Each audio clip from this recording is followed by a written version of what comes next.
তাপপ্রবাহে গ্রাম শহর নগরে ওষ্ঠাগত প্রাণ, বাড়ছে হিট স্ট্রোকের ঝুঁকি, শঙ্কায় শিশু বয়স্ক। চালাতে পারতেছি না, খুব ক্লান্ত হয়ে যায়। এই বছরে গরমটা একটু অনেক বেশি। খাবার স্যালাইন এবং যে প্রাথমিক পরিচর্যা, হিট স্ট্রোক এবং হিট ক্র্যাম্প যাদের হবে তাদেরকে ব্যবস্থাপনার জন্য নির্দেশনা দেওয়া আছে। চলমান যে তাপদাহর আপনার সতর্কবার্তা ছিল, এটা আমরা আরও 72 ঘন্টার জন্য এক্সটেনশন করেছি। তপ্ত রোদে মাঠেই পুড়ছে কৃষকের স্বপ্ন, বরেন্দ্র অঞ্চলে চিটা হচ্ছে ধান, ফলন বিপর্যয়ের শঙ্কা। ধানের ভেদ পানি থাকতেছে না, পানি দিলে আজকে দিলে কালকে পানি থাকে না, মেশিনে কোনো রকম ভাবে পানি উঠানো যাচ্ছে না। দেখছিলেন প্রধান শিরোনাম, দুপুরের সময় সঙ্গে আছি আমি ওমর ইনান। এবার অন্যান্য শীর্ষ সংবাদ। যুদ্ধের অস্ত্র না কিনে জলবায়ু পরিবর্তন মোকাবিলায় অর্থ ব্যয় করলে রক্ষা পেত বিশ্ব, ন্যাপ এক্সপোতে প্রধানমন্ত্রী। নিজস্ব সম্পদ নিয়ে লড়ছে বাংলাদেশ। ডেঙ্গুর বিস্তার রোধে অভিনব পদ্ধতি, চিপসের প্যাকেট, ডাবের খোসা কিনতে উত্তর সিটির বরাদ্দ 25 লাখ। 27 এপ্রিলের পর এডিসের লার্ভা মিললেই জেল জরিমানা, হুঁশিয়ারি মেয়রের। বয়সের বেড়াজালে আটকা শিক্ষক হওয়ার স্বপ্ন, এনটিআরসি এর নিয়োগ পরীক্ষা নিতেই চলে যায় 4 বছর। জটিলতা সমাধানে আবেদনে বয়স বিবেচনার পরামর্শ। এবং স্থবিরতা কাটল চট্টগ্রামের বে টার্মিনালের, সিঙ্গাপুর দুবাইয়ের কোম্পানির সঙ্গে চুক্তির প্রাথমিক প্রক্রিয়া সম্পন্ন, অপেক্ষা সরকারের গ্রিন সিগন্যালের।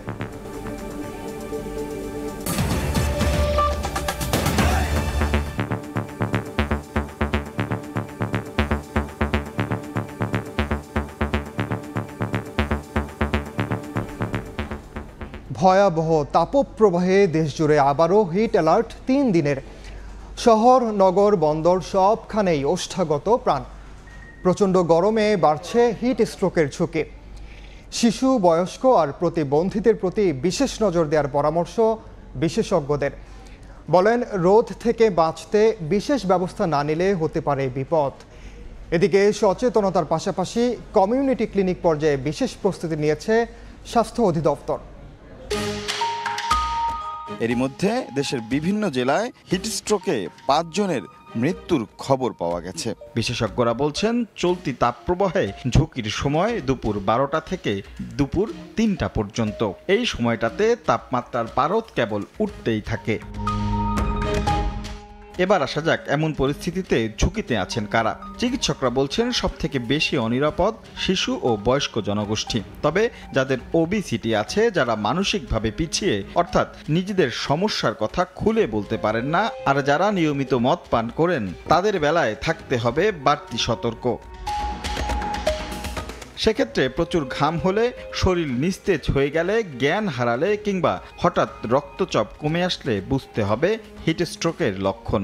ঘামবে অনেক এবং ডেফিনেটলি সে কোনো রোদের জায়গায় বা হিটের জায়গায় আছে, তার সাথে আসলে পানির শূন্যতাও কমে আসবে এবং এই দিয়েই বুঝবো। তারপর সে অবসন্নতার মতো হয়ে যাবে এবং সে অজ্ঞানের মতো পড়েও যেতে পারে, তার আগে তার খুব দুর্বলতা থাকবে। রাতারাতি মুক্তি মিলছে না এমন পরিস্থিতি থেকে, থাকতে হবে সতর্ক। যারা ঝুঁকিতে আছেন তাদের দিকে বিশেষ নজর দিতে হবে, প্রচুর পানি পান করতে হবে, যতটা সম্ভব বাইরে বের না হওয়া, গাছ কিংবা শেডের নিচে থাকার চেষ্টা, খোলা আকাশের নিচে থাকলে হেড অথবা ঢিলে ঢালা সুতি কাপড় পরতে হবে। প্রস্রাবের রং হলুদ হলে বেশি বেশি পান করতে হবে পানি। সম্ভব হলে পানি দিয়ে বারবার শরীর মুছতে হবে। প্রয়োজনে কাজের সময় পরিবর্তন করা যেতে পারে, সেক্ষেত্রে পরিশ্রমের কাজ বিকেলে করাই ভালো বলছেন বিশেষজ্ঞরা। সকাল 10টা থেকে বিকাল 5টা এই সময় আমরা যথাসম্ভব চেষ্টা করব বাইরে না যেতে। তবে একটা জিনিস বলে রাখি, সবচেয়ে পিক হিট থাকে হচ্ছে 12টা থেকে 3টা পর্যন্ত। বড় কায়িক পরিশ্রম করে এই কাজগুলো যখন সন্ধ্যা হবে বা রাতে হবে, পারলে সেগুলাই করতে হবে। যখন রোদের তাপ বেশি থাকে, তারা পারতপক্ষে বাইরে বের হবেই না। তারা পর্যাপ্ত পানি খাবে, সহজপাচ্য খাবার খাবে। ছোট বাচ্চারা যেমন পর্যাপ্ত দুধ খাবে, 6 মাসের বেশি হইলে অন্যান্য লিকুইড বেশি খাবে। বড়রা যারা আমরা আছি, তারা সবাই যেটা সেফ ওয়াটার, পানি বেশি খাবে। প্রতিটা হাসপাতালেই আমাদের প্রয়োজনীয় খাবার স্যালাইন এবং যে প্রাথমিক পরিচর্যা, হিট স্ট্রোক এবং হিট ক্র্যাম্প যাদের হবে তাদেরকে ব্যবস্থাপনার জন্য নির্দেশনা দেওয়া আছে। চলতি বছর বিশ্বের সবথেকে উষ্ণতম বছর হতে পারে বলেও শঙ্কা আবহাওয়াবিদদের। রাশেদ লিমন, সময় সংবাদ, ঢাকা।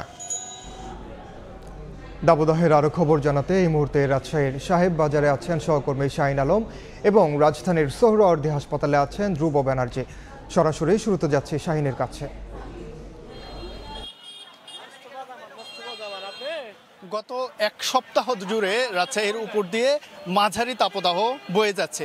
তবে এই মুহূর্তে স্থানীয় আবহাওয়া অফিস আমাদেরকে একটি সুখবর জানিয়েছে যে রাজশাহীর আকাশে এরই মধ্যে মেঘ আসতে শুরু করেছে। তবে কবে নাগাদ সেটি বৃষ্টি হয়ে পড়বে সেটি তারা নিশ্চিত করতে পারেনি। তবে আপনাদেরকে জানিয়ে রাখি যে গত এক সপ্তাহ ধরে রাজশাহী থেকে মৃদু থেকে মাঝারি ধরনের যে তাপদাহ সেটি এই অঞ্চলের উপর দিয়ে বয়ে যাচ্ছে। এতে করে সকল শ্রেণী পেশার মানুষ কিন্তু নাকাল পরিস্থিতির মধ্যে দিয়ে পড়েছেন।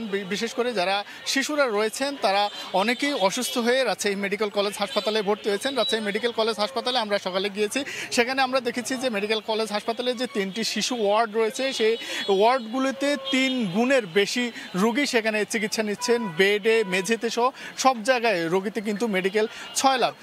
স্থানীয় আবহাওয়া অফিস আমাদেরকে প্রত্যেক দিনের খবরাখবর আমরা রাখছিলাম, আমরা দেখছিলাম যে প্রতিদিন ছাড়িয়ে যাচ্ছিল। গতকালকে রাজশাহীতে সর্বোচ্চ তাপমাত্রা রেকর্ড করা হয়েছিল 41.6 ডিগ্রি সেলসিয়াস, 40 ছুঁই। তবে আজকের যে আবহাওয়া সেখানে কিছুটা বাতাস থাকায় তাপ কিছুটা গত কয়েকদিনের তুলনায় তাপ কিছুটা কম অনুভূত হচ্ছে এবং সূর্যের সঙ্গে মেঘের কিছুটা লুকোচুরি থাকাতে জনমনে কিছুটা স্বস্তি ফিরে এসেছে। তবে এখন পর্যন্ত এক পশলা বৃষ্টির আশায় কিন্তু নগরবাসী। এই যে চলমান যে দাবদাহ বয়ে যাচ্ছে, বৃষ্টি আসলে মানুষের শরীর এবং মনে খানিকটা স্বস্তি ফিরে আসবে। তবে এই পরিস্থিতিতে সাধারণ মানুষের সঙ্গে দাবদাহের আমরা আরও খবর জানাবো, আর এ নিয়ে আলোচনার জন্য স্টুডিওতে আছেন সহকর্মী রাশেদ লিমন। যাচ্ছে তার কাছে। লিমন, শুরুতে আপনাকে স্বাগত জানাচ্ছি। গরম আসলে অনেক পড়ছে, আমরা আসলে অনুভব করতেই পারছি কেমন অবস্থা। আবহাওয়া অফিস সবশেষ কি বলেছে তাদের খবর দিয়ে আমরা শুরু করতে পারি। আবহাওয়া অফিস খুব একটা আসলে বিভিন্ন ভাবে, যেমন আমাদের রাজশাহীর সহকর্মী তিনি কিন্তু বলছিলেন যে রাজশাহীর আকাশে মেঘের আনাগোনা দেখা যাচ্ছে, সেটি তিনি বলছেন যে এটি একটি সুখবর। কিন্তু আসলে সেটা কতখানি সুখবর সেটি নিয়ে প্রশ্ন আছে। কারণ আবহাওয়া অফিস যেটি বলেছে যে বৃষ্টি যদি হয়ও, কিছু কিছু জায়গায় বৃষ্টির সম্ভাবনার কথা তারা বলেছেন, বৃষ্টি যদি হয় এই যে গরমের যে তীব্রতা সেটি আসলে খুব একটা কমবে না। অর্থাৎ আমরা যেমন দেখছি 40-এর উপরে, অর্থাৎ 40-42 পর্যন্ত গিয়েছিল, সেটি হয়তো 39-40-এ চলে আসবে। সেক্ষেত্রে কিন্তু এরই মধ্যে কিন্তু নতুন করে আরও 3 দিনের একটা হিট অ্যালার্ট জারি করা হয়েছে।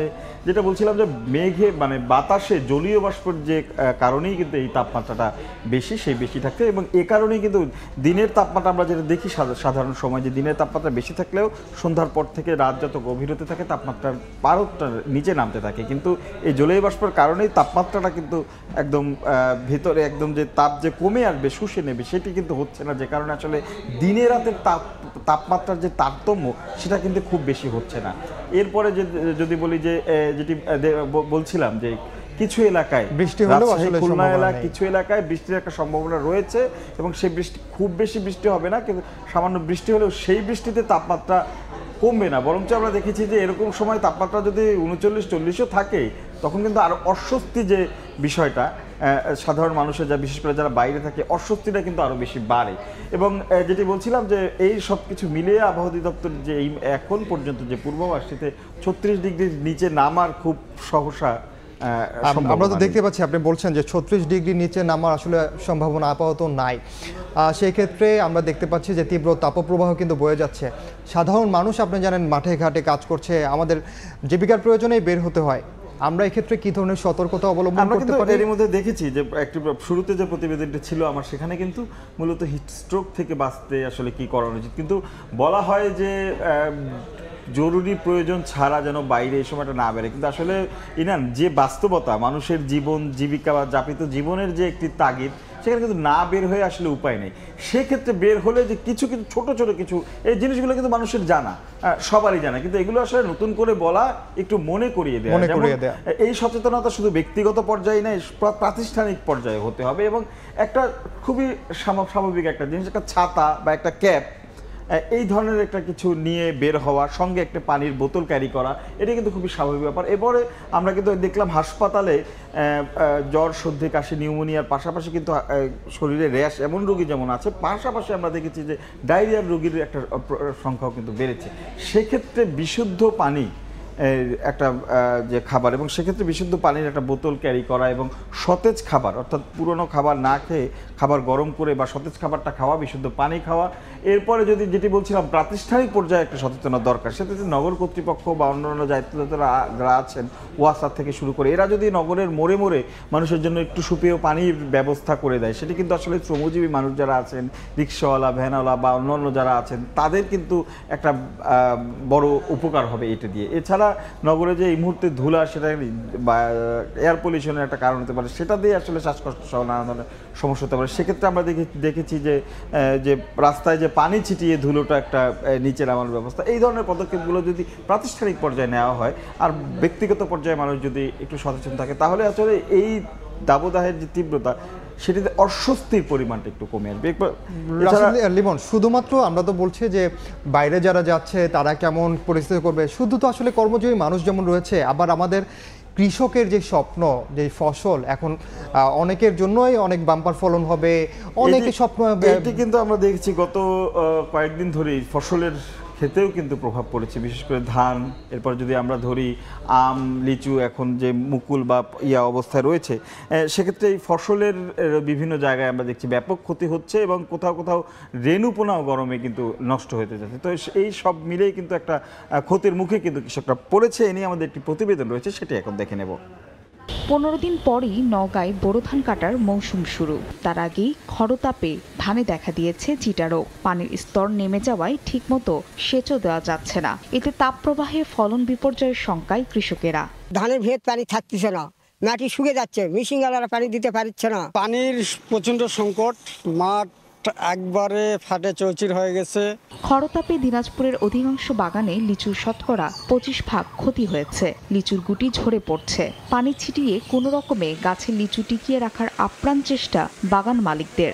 বাগানের মুকুল জ্বলে যাচ্ছে, কড়া জ্বলে যাচ্ছে, এখন শেষ পর্যন্ত কি হবে আল্লাহই ভালো জানে। পানি দিচ্ছি, বাগানে বীজ দিচ্ছি, এমনিতে ফলন কম। এবার অন্যান্য ফসলের জমিরও একই অবস্থা। বারবার জমিতে সেচ দিয়েও কোনো সুফল মিলছে না। অন্যদিকে চরম বিপর্যয় নেমে এসেছে রেণুপোনা ও মাছ উৎপাদনেও। বৃষ্টির অভাব আর ভূগর্ভস্থ পানির স্তর নিচে নেমে যাওয়ায় পানি শূন্য পুকুরগুলো। সময় প্রচুর সিজনে মাছ বেচা কিনা করি, এই গরমের কারণে আমরা মাছ বেচতে পারছি না। দেখেন ফাইটে খোঁড়া খোঁড়া যাচ্ছে, কিভাবে আমরা উৎপাদন করবো মাছ পাঠাচ্ছি, মাছ যাইতে যাইতে গরমে মরে যাচ্ছে। ফাহরিয়া ফারজানা, সময় সংবাদ।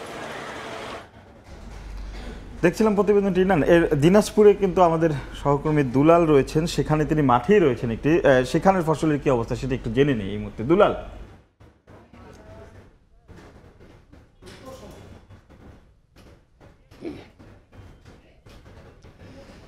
প্রচণ্ড তাপদাহ এবং খরার কারণে দিনাজপুরে আপনার ফসলের কিন্তু আপনার একটা বিপর্যয়ের দিকে যাচ্ছে। বিশেষ করে আপনার দিনাজপুরে প্রধানতম দুটি ফসল হচ্ছে আমন এবং বোরো।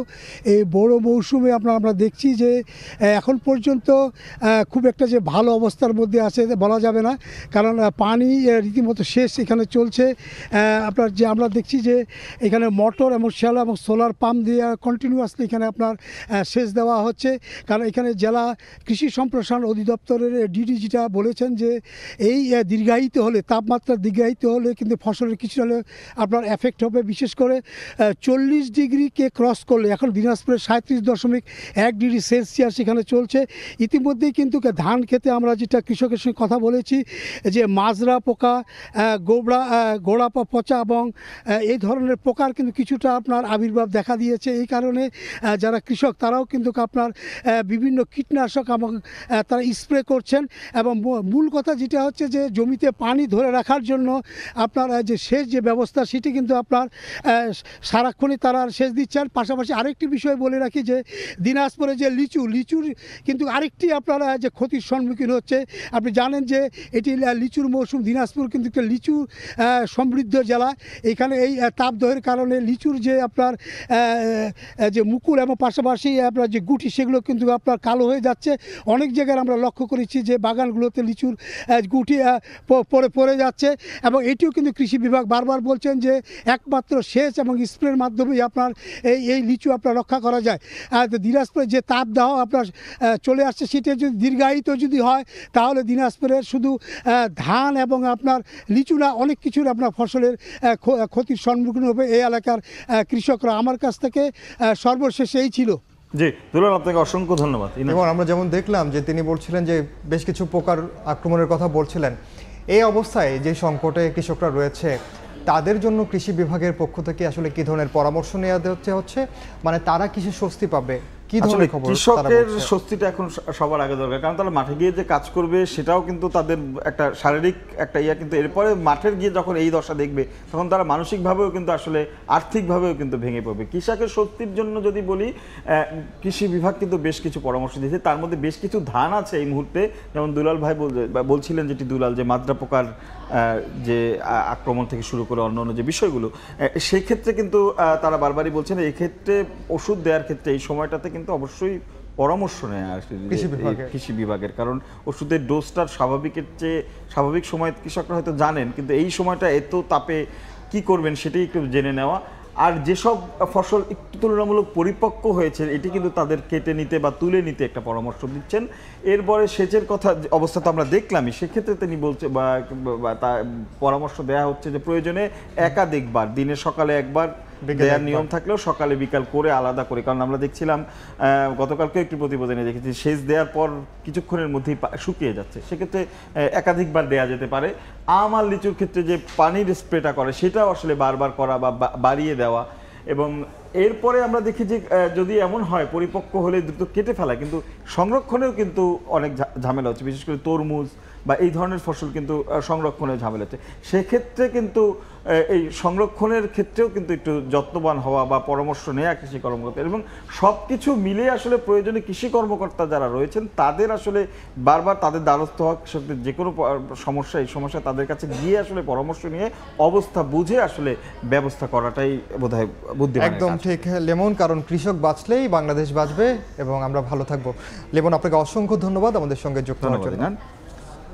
দাবদাহ পরিস্থিতি নিয়ে আলোচনার জন্য স্টুডিওতে যুক্ত ছিলেন সহকর্মী রাশেদ লিমন, সংযুক্ত ছিলাম তার সঙ্গে। একই অবস্থা পাশের দেশ ভারতে, তীব্র তাপপ্রবাহে পড়ছে পশ্চিমবঙ্গ। 8 জেলায় জারি করা হয়েছে লাল সতর্কতা, আর কলকাতায় হলুদ সতর্কতা। আগামী কয়েকদিনেও বৃষ্টির পূর্বাভাস নেই বলে জানিয়েছে আবহাওয়া দফতর। বিশ্বজিৎ দাসের ক্যামেরায় বিস্তারিত জানাচ্ছেন সুব্রত আচার্য।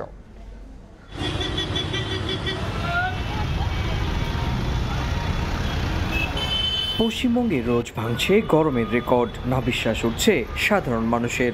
ভারতের পশ্চিমবঙ্গ রাজ্যের 2 মেদিনীপুর, পুরুলিয়া, বাঁকুড়া, বীরভূম, ঝাড়গ্রাম, পশ্চিম বর্ধমান সহ 8 জেলায় গত কয়েকদিন ধরে গড় তাপমাত্রা 43 ডিগ্রি পারদ ছুঁয়েছে।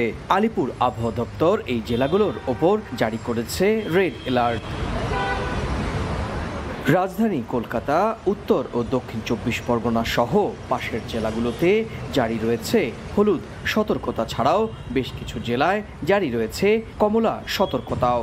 রাজ্যের উত্তরের কয়েকটি জেলা ছাড়া প্রায় সব জেলার ওপর দিয়ে চলা এই তাপপ্রবাহ আরও তীব্র হতে পারে বলেও আভাস আবহাওয়া বিশ্লেষকদের।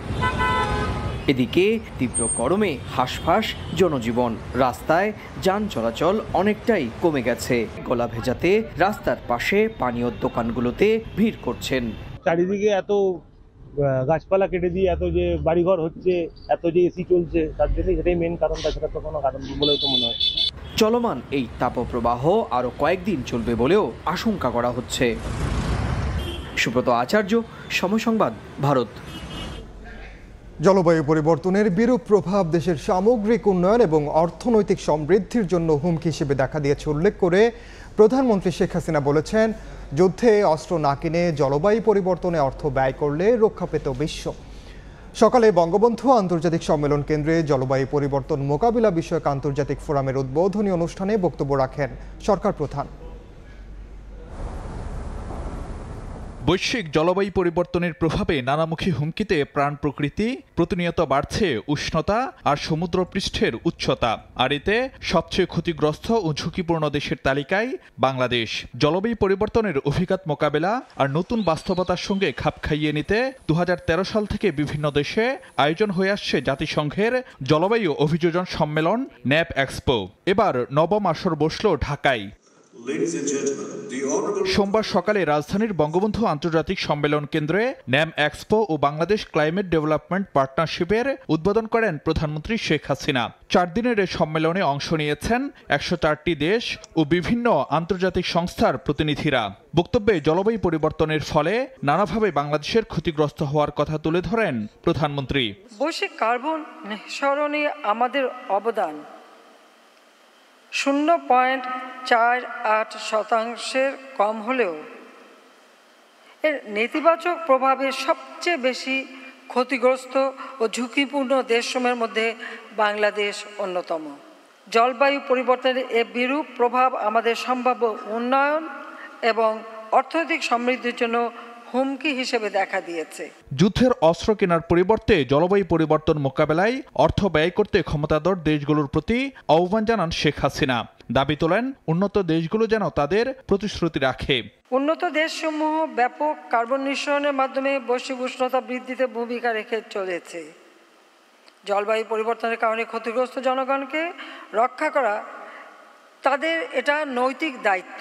যুদ্ধে অস্ত্র এবং অর্থ ব্যয় না করে সে টাকাগুলি এই জলবায়ু পরিবর্তনে যদি ব্যয় করা হতো তো বিশ্বটা রক্ষা পেত। সম্মেলনে জলবায়ু অভিযোজন সক্ষমতা বাড়াতে আন্তর্জাতিকভাবে সমন্বিত উদ্যোগ গ্রহণে 6 দফা প্রস্তাবনা তুলে ধরেন সরকার প্রধান। প্রধান কার্বন নির্গমনকারী দেশগুলিকে বিশ্বব্যাপী তাপমাত্রা বৃদ্ধি 1.5 ডিগ্রি সেলসিয়াসের মধ্যে রাখতে তাদের নির্গমন হ্রাস করার জন্য কার্যকর পদক্ষেপ নিতে হবে। উন্নত দেশগুলির দ্বারা জলবায়ু তহবিলে বার্ষিক $100 বিলিয়ন প্রতিশ্রুতি পূরণ করতে হবে। জলবায়ু পরিবর্তনের অভিঘাত মোকাবেলায় বাংলাদেশের নানামুখী পদক্ষেপে তুলে ধরেন প্রধানমন্ত্রী। ফারুক ভিয়া, রবিন, সময় সংবাদ, ঢাকা। 6 দিনের সফরে বুধবার থাইল্যান্ড যাচ্ছেন প্রধানমন্ত্রী শেখ হাসিনা। দ্বিপক্ষীয় সফরে দেশটির সঙ্গে একটি চুক্তি ও 3টি সমঝোতা স্মারক সই হবে। সোমবার মন্ত্রণালয়ে সংবাদ সম্মেলনে পররাষ্ট্রমন্ত্রী জানান, মিয়ানমারের সেনা ও সীমান্ত রক্ষীদের ফেরত পাঠানো হবে 25 এপ্রিল। ওই দিনই ফিরবেন মিয়ানমারে কারাভোগ করা 153 বাংলাদেশি। 7 জানুয়ারির নির্বাচনে ক্ষমতায় আসার পর প্রধানমন্ত্রীর প্রথম দ্বিপাক্ষিক সফর হচ্ছে থাইল্যান্ডে। 24 থেকে 29 এপ্রিল 6 দিনের এই সফরে থাইল্যান্ডের প্রধানমন্ত্রীর সঙ্গে বৈঠকের পাশাপাশি ইউনেস্কাপের 80তম অধিবেশনে অংশ নেবেন শেখ হাসিনা। সোমবার মন্ত্রণালয়ের ব্রিফিংয়ে পররাষ্ট্রমন্ত্রী জানান, থাইল্যান্ডের সঙ্গে একটি চুক্তি, 3টি সমঝোতা স্মারক ও একটি লেটার অফ ইন্টেন্ট সই হবে। দেশের সহযোগিতার ক্ষেত্রকে আরো বর্ধিত করার লক্ষ্যে একটি চুক্তি, 3টি সমঝোতা স্মারক, একটি লেটার অফ ইন্টেন্ট স্বাক্ষরিত হওয়ার কথা রয়েছে। জ্বালানি সহযোগিতা বিষয়ক সমঝোতা স্মারক, পর্যটন সহযোগিতা সংক্রান্ত সমঝোতা স্মারক, শুল্ক সংক্রান্ত পারস্পরিক সহযোগিতা বিষয়ক সমঝোতা স্মারক এবং মুক্ত বাণিজ্য চুক্তির আলোচনা শুরু করার জন্য একটি লেটার অফ ইন্টেন্ট। এদিকে মিয়ানমার থেকে পালিয়ে আসা সেনাদের ফেরত পাঠানোর তারিখ পিছিয়ে 25 এপ্রিল ঠিক করা হয়েছে বলে জানান পররাষ্ট্রমন্ত্রী। মিয়ানমার থেকে অনেক বিতাড়িত মানুষ থাইল্যান্ডেও আশ্রয় নিয়েছে, তারাও একই সমস্যা ফেস করছে। সুতরাং স্বাভাবিকভাবে আমরা এই আলোচনাগুলো হবে। জলদস্যুদের হাত থেকে মুক্ত হওয়া এমভি আব্দুল্লাহ জাহাজ দুবাই পৌঁছেছে এবং 23 নাবিক সুস্থ আছেন বলে জানান পররাষ্ট্রমন্ত্রী। তাজওয়ার মাহমিদ, সময় সংবাদ, ঢাকা। এডিসের বিস্তার রোধে চিপসের প্যাকেট, ডাবের খোসা কিনতে বরাদ্দ 25 লাখ টাকা। এবার ডেঙ্গু প্রজনন রোধে অভিনব কায়দায় মাঠে নেমেছে উত্তর সিটি কর্পোরেশন। 27 এপ্রিলের পর এডিসের লার্ভা মিললেই জেল জরিমানার হুঁশিয়ারি দিয়েছেন মেয়র। যেন হাট বসেছে, তবে এখানে পণ্য পরিত্যক্ত চিপসের খোসা, প্লাস্টিকের পাত্র, আর ক্রেতা উত্তরের মেয়র আতিকুল ইসলাম। আগেই ঘোষণা দেওয়া হয়েছে ডেঙ্গু বাহক এডিসের বিস্তার ঠেকাতে পানি জমে এমন পরিত্যক্ত পাত্র কিনবে ডিএনসিসি। মিরপুরের রূপনগর থেকে সেই অভিযানের শুরু। সোমবার সকালে রাজধানীর মিরপুরে ডেঙ্গু জনসচেতনতা প্রচার অভিযানের উদ্বোধন করেন উত্তর সিটির মেয়র। এডিসের প্রজনন রোধে পানি জমতে পারে এমন আবর্জনা কিনতে 25 লাখ টাকা বরাদ্দ দিয়েছে কর্তৃপক্ষ। আপাতত কেবল সতর্ক করা হলেও 27 এপ্রিলের পর থেকে বাসাবাড়ি বা প্রতিষ্ঠানে লার্ভা পেলেই মামলা, জেল জরিমানা হবে বলে হুঁশিয়ারি দেন তিনি। 27 তারিখ থেকে যেই বাসায়, যেই অফিসে, যেই জায়গায় আমরা লার্ভা পাবো তাদেরকে ফাইন, জেল এবং জরিমানা করা হবে, এটি আমি ডিক্লেয়ার করলাম। এমন উদ্যোগকে সাধুবাদ জানিয়ে নগরবাসী বলছেন, এডিসের প্রজনন রোধে সাধারণ মানুষের সচেতনতাও জরুরি। আমার কাছে মনে হচ্ছে এটা আসলে অনেক বড় একটা ভূমিকা রাখবে যদি আমাদের নগরীর ময়লাগুলো আর কি এভাবেই শেষ করা যায়। আমরা যখন কাজ করছি আমার এলাকায় দেখা যায় আমার বন্ধু বান্ধব বা আমার এলাকার একজন প্রতিবেশী সেও এই সেম কাজটা করছে, তারাও সংরক্ষণ করছে জিনিসগুলো। আশেপাশে যারা আছে তাদেরকে বোঝানো, বলা, এগুলা করলে হয়তো দেখা যাচ্ছে পরিষ্কার পরিচ্ছন্ন থাকে। এদিকে বিশেষজ্ঞরা বলছেন, তদারকি বাড়ানো না গেলে কোনো উদ্যোগই সফল হবে না। ডেঙ্গু শনাক্তে ওয়ার্ডে ওয়ার্ডে পরীক্ষার ব্যবস্থা সহ ডেঙ্গু প্রতিরোধ কমিটি গঠনের পরামর্শ তাদের। অ্যাওয়ারনেস ক্যাম্পেইন মানুষকে সচেতন করার জন্যই, মানুষকে সম্পৃক্ত করার জন্যই। এখন এই প্রোগ্রামটি যখন মাঠ পর্যায়ে বিস্তৃত হবে তখন যেন সেটা সাজানো না থাকে। নাগরিক সচেতনতা ও কর্তৃপক্ষের যথাযথ উদ্যোগ নিলে ডেঙ্গু নিয়ন্ত্রণ সম্ভব হবে বলে মনে করছেন সংশ্লিষ্টরা। আল আমিন তুষার, সময় সংবাদ, ঢাকা। নিয়োগ পরীক্ষায় উত্তীর্ণ হয়েও বয়সের বেড়াজালে সোনার হরিণ চাকরি যেন অধরাই থেকে যাচ্ছে বহু শিক্ষক নিয়োগ প্রত্যাশীর। সব শর্ত পূরণ করে আবেদন করলেও পরীক্ষা নিতে বেসরকারি শিক্ষক নিবন্ধন ও প্রত্যয়ন কর্তৃপক্ষ এনটিআরসি এর বিলম্বের কারণে গণবিজ্ঞপ্তিতে আবেদনেরই সুযোগ পাচ্ছেন না অনেকে। শাকির আহমেদের রিপোর্ট। বয়সসহ সব ধরনের শর্ত পূরণ করে 2020 সালের জানুয়ারিতে 17তম শিক্ষক নিবন্ধন পরীক্ষায় আবেদন করেন রাজ্জাকুল হায়দার। কিন্তু নানা কারণে নিয়োগ পরীক্ষা নিতে 1 বছরের স্থলে প্রায় 4 বছর সময় ব্যয় করে বেসরকারি শিক্ষক নিবন্ধন ও প্রত্যয়ন কর্তৃপক্ষ এনটিআরসিএ। তাই নিয়োগ পরীক্ষায় উত্তীর্ণ হলেও বয়স 35 বছরের বেশি হয়ে যাওয়ায় শিক্ষক হওয়ার স্বপ্ন যেন অধরাই থেকে যাচ্ছে তার। আমি নিজে 31 বছরে আবেদন করছি, আজকে আমার বয়স 35 বছর কয়েক মাস হয়ে গেছে, তো এর জন্য তো আমি দায়ী না। শুধু রাজ্জাকুল নন, 17তম শিক্ষক নিবন্ধন পরীক্ষায় উত্তীর্ণ হলেও বয়সের মার পেঁচে ধরাশায়ী অনেক প্রার্থী। তারা বলছেন, সব শর্ত পূরণ করে আবেদন করেছিলেন তারা। সময় মতো পরীক্ষা হলে তারা 35 বছরের মধ্যেই চাকরিতে যোগ দিতে পারতেন, কিন্তু কর্তৃপক্ষের বিলম্বের বলি হচ্ছেন তারা। এই যে 4 বছর আমাদের জীবন থেকে চলে গেল, এই কারণে কিন্তু আমরা 17তমরা মোটেই দায়ী নই। দায়ী যারা আমাদেরকে এই জবটা দিবে তাদের উপরে এই দায়ভারটা বর্তাবে। আর তারা যদি আবেদন করতে না দেয় তাহলে আমাদের ফার্স্ট কেন করাইছে? ফার্স্ট করার সময় তো আমাদের এখানে লেখা ছিল স্পষ্ট, মানে এই যে বয়সটা কত উল্লেখ, আমার আইডি কার্ড নিয়েছিল, সব কিছু নিয়েছিল, বাইবে নিউজ, ওই সময় বাদ দিত, আমাদের আশা না দেখাইতো। অন্যান্য চাকরির ক্ষেত্রে আবেদনের সময় থেকে যেদিন আবেদন করো সেদিন থেকে বয়সটা কাউন্ট করা হয়। আপনি জয়েন্ট 10 বছর পরে কোনো সমস্যা নেই, কিন্তু এনটিআরসিএ আবেদন গণবিক্রিতে আবেদন যখন করবেন তখন কিন্তু আপনার বয়স 35-এর নিচে হতে হবে। শিক্ষক নিবন্ধন ও প্রত্যয়ন কর্তৃপক্ষ বলছে, এখন থেকে প্রতি বছর একটি পরীক্ষা সম্পন্ন করা হবে, ফলে সহজেই এই জটিলতা নিরসন হবে। করোনার কারণে এটা পিছিয়ে গেছে। আমি বলবো যে আমার প্রতিষ্ঠানেরও দায় দায়িত্ব এড়ানো যাবে না, এটা আর একটু অ্যাভয়েড করা যেত বলে আমার কাছে মনে হয়েছে এখানে বসার পরে।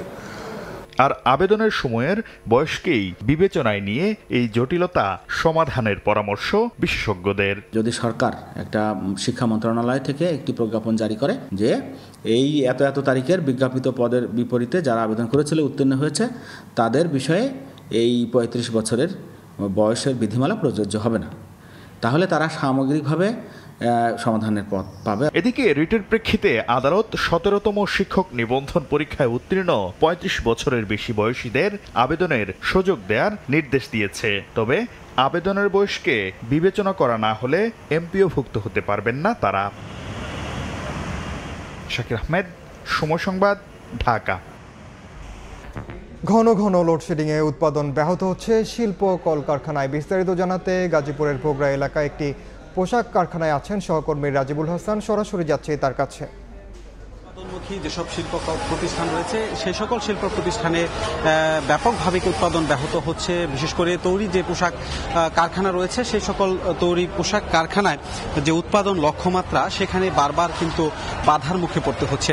আমি রয়েছি গাজীপুর মহানগরীর একটি পোশাক কারখানার ভেতরে। আপনারা দেখতে পাচ্ছেন যে এখানে এই তীব্র গরমের মধ্যেও পোশাক শ্রমিকরা তাদের যে উৎপাদন লক্ষ্যমাত্রা যে টার্গেট সেটি ধরে রাখার জন্য অব্যাহতভাবে কাজ করার চেষ্টা করছে। যদিও কিছুক্ষণ পরপর বিদ্যুৎ যখন চলে যাচ্ছে তখনই তাদের কাজে ব্যাঘাত ঘটছে। বিশেষ করে আমি যদি বলি 1000 যে শ্রমিক 1000 শ্রমিকের একটি কারখানায় 1 মিনিট অর্থাৎ বিদ্যুৎ যদি একবার শাটডাউন হয় তাহলে হিসেবে দেখা গেছে এখানে যারা ইলেকট্রিশিয়ান যারা কর্তৃপক্ষ তাদের কাছ থেকে আমরা জানতে পেরেছি এই সমীকরণ যে একবার যদি আসলে লোডশেডিং বা বিদ্যুৎ বিভ্রাট হয় অর্থাৎ প্রতিটি শ্রমিকের মেশিনে 1 মিনিট করে সময় নষ্ট হয় তাহলে 1000 শ্রমিকের 1000 মিনিট নষ্ট হচ্ছে, যেখানে হিসেবে দেখা যাচ্ছে প্রায় 16 ঘন্টার উপরে সময় নষ্ট হচ্ছে শুধুমাত্র একবার যদি বিদ্যুৎ চলে যাচ্ছে। এরকম কিছুক্ষণ পর অর্থাৎ সারা দিনে কিন্তু বেশ কয়েকবার বিদ্যুৎ চলে যাচ্ছে এবং এই বিদ্যুৎ চলে যাওয়ার কারণে তাহলে হিসেব করে আপনারা বুঝতেই পারছেন যে কত কর্মঘণ্টা নষ্ট হচ্ছে এবং শ্রমিকরা কিন্তু এতে অনেকটা বিপাকের মধ্যে পড়তে হচ্ছে। শুধু কর্মঘণ্টাই নয়, এর কারণে কিন্তু যে পণ্যের যে দাম সেটিও কিন্তু বেড়ে যাচ্ছে। এছাড়া যারা এখানে আসলে কাজ করছে শ্রমিকরা তাদের কিন্তু এই তীব্র গরমের মধ্যে যখন বিদ্যুৎ চলে যাচ্ছে বিকল্প বিদ্যুৎ যখন কিংবা বিকল্প যেসব জেনারেটর ব্যবহার করা হচ্ছে সেই সময়ের মাঝামাঝি সময়টাও কিন্তু তাদের অনেকটা দুর্ভোগের মুখে এখানে পড়তে হচ্ছে। অর্থাৎ বলাই যাচ্ছে যে বিদ্যুৎ ঘন ঘন চলে যাওয়ার কারণে শিল্প কলকারখানায় উৎপাদন ব্যাহত হওয়ার পাশাপাশি নানামুখী সমস্যার মুখে পড়তে হচ্ছে। তো এই ছিল গাজীপুর থেকে আমার কাছে থাকা সবশেষ তথ্য। সরাসরি যুক্ত ছিলাম গাজীপুরে। সব স্থবিরতার অবসান ঘটিয়ে বে টার্মিনাল নিয়ে সিঙ্গাপুর পোর্ট অথরিটি এবং দুবাইয়ের ডিপি ওয়ার্ল্ডের সঙ্গে চুক্তির প্রাথমিক প্রক্রিয়া সম্পন্ন করেছে চট্টগ্রাম বন্দর কর্তৃপক্ষ। সরকারের সম্মতি পেলেই চলতি বছর জুন এবং জুলাই এই দুটি সংস্থার সঙ্গে চুক্তি সই হবে। সাখাওয়াত ত্রিপুর ক্যামেরায় কমলদের রিপোর্ট। নগরীর পতেঙ্গায় একেবারে বঙ্গোপসাগরের উপকূলবর্তী প্রস্তাবিত বে টার্মিনালের ডিজাইন পরিকল্পনা ইতিমধ্যে প্রধানমন্ত্রী অনুমোদন দিয়েছেন। একই সাথে ভূমি মন্ত্রণালয়ের মাধ্যমে প্রথম পর্যায়ে 500 একর ভূমিও বুঝে নিতে যাচ্ছে যারা প্রশাসনের কাছ থেকে। বাকি ছিল বে টার্মিনালের 3টি অংশে বিনিয়োগে আগ্রহী দেশ এবং প্রতিষ্ঠানের সাথে আনুষ্ঠানিক চুক্তি। অবশেষে সেই জটিলতাও কাটতে শুরু করেছে। চলতি বছরই সিঙ্গাপুর পোর্ট অথরিটি এবং দুবাই ভিত্তিক প্রতিষ্ঠান ডিপি ওয়ার্ল্ডের সাথে চুক্তির সিদ্ধান্ত নিয়েছে চট্টগ্রাম বন্দর কর্তৃপক্ষ। টোটাল বে টার্মিনালটা হবে আপনার বিদেশি বিনিয়োগে। সেই জন্য একদিক দিয়ে যেরকম আমাদের বিদেশি বিনিয়োগটা আসবে, বিদেশি আমাদের ডলার আসবে, মানে প্রচুর বিলিয়ন ডলার, পাশাপাশি ওদের যে টেকনোলজি সেটাও আমরা শিখতে পারবো। 2023 সালে অনুমোদিত মাস্টার প্ল্যান অনুযায়ী 6 কিলোমিটার দীর্ঘ হবে এই বন্দর। এর মধ্যে চট্টগ্রাম বন্দরের নিজস্ব জেটি 1500 মিটার দৈর্ঘ্য হলো। সিঙ্গাপুর পোর্ট অথরিটি এবং ডিপি ওয়ার্ল্ডের জন্য প্রস্তাবিত জেটির দৈর্ঘ্য হচ্ছে 1225 মিটার করে। আর এতে বিনিয়োগের পরিমাণ 4 বিলিয়ন মার্কিন ডলারের বেশি। এছাড়া আরেকটি প্রতিষ্ঠান আবুধাবি বন্দর অন্তত $1 বিলিয়ন বিনিয়োগের প্রস্তাব নিয়ে অপেক্ষা করছে। বে টার্মিনাল যত দ্রুত শুরু করা এবং শেষ করা ততই কিন্তু কস্ট অফ ডুইং বিজনেস কমবে। এখান থেকে কিন্তু বাই রোড কানেক্টিভিটি খুব ভালো, রেল কানেক্টিভিটিও খুব ভালো এবং ওয়াটার কানেক্টিভিটি খুব ভালো। বে টার্মিনালের অবকাঠামোগত উন্নয়নে সহায়তা দিতে যাচ্ছে বিশ্ব ব্যাংক। সাগরের উপকূলবর্তীর পাশাপাশি ব্রেক ওয়াটার সুবিধা থাকায় অন্তত 14 মিটার গভীরতার যে কোনো আকৃতির জাহাজ সহজে নোঙ্গর করার সুবিধা পাবে এই বে টার্মিনালে। কিন্তু বিনিয়োগ তুলে আনতে পণ্য হ্যান্ডেলিং চার্জ বাড়ানো হলে তা হিতে বিপরীত হবে বলে শঙ্কা বন্দর ব্যবহারকারীদের। চট্টগ্রাম বন্দরে এখন এক্সিস্টিং অবস্থায় যে গুডউইল বা যে নিরাপত্তাটা আমরা এখন আছে এই সমমানের নিরাপত্তা অথবা তার থেকে আরও বেশি যেন নিরাপদ থাকে। এই টার্মিনালটাকে এমনভাবে করা হোক যাতে করে 24 আওয়ার্স নেগেটিভ মানে জাহাজের মুভমেন্টগুলো থাকে। এখানে বছরে কন্টেনার হ্যান্ডেলিং হবে 50 লাখের বেশি। বর্তমানে চট্টগ্রাম বন্দর কন্টেনার হ্যান্ডেলিং করছে 30 থেকে 32 লাখ। চলতি বছরের জুন থেকে ডিসেম্বর পর্যন্ত হবে দেশের অর্থনীতির জন্য সোনালী সময়। এই সময়ে সিঙ্গাপুর পোর্ট অথরিটি এবং ডিপি ওয়ার্ল্ডের সাথে বে টার্মিনাল নিয়ে চুক্তি করবে বন্দর কর্তৃপক্ষ। এরপর শুরু হবে ভূমি সংস্কার সহ অবকাঠামোগত উন্নয়ন। নানা জটিলতার সত্ত্বেও পরিকল্পনা অনুযায়ী 2026 সালের মধ্যে এই বে টার্মিনালকে অপারেশনে নিয়ে যেতে চায় চট্টগ্রাম বন্দর কর্তৃপক্ষ। পতেঙ্গার বে টার্মিনাল থেকে কমল দে, সময় সংবাদ। এ পর্যায়ে শীর্ষ সংবাদগুলো জানিয়ে দিচ্ছি আরেকবার। দেশে হিট অ্যালার্ট বাড়ল আরও 3 দিন। ভয়াবহ তাপপ্রবাহে ওষ্ঠাগত প্রাণ, বাড়ছে হিট স্ট্রোকের ঝুঁকি। যুদ্ধের অস্ত্র না কিনে জলবায়ু পরিবর্তন মোকাবিলায় অর্থ ব্যয় করলে রক্ষা পেতে বিশ্ব। ন্যাপ এক্সপোতে প্রধানমন্ত্রী, নিজস্ব সম্পদ নিয়েই লড়ছে বাংলাদেশ।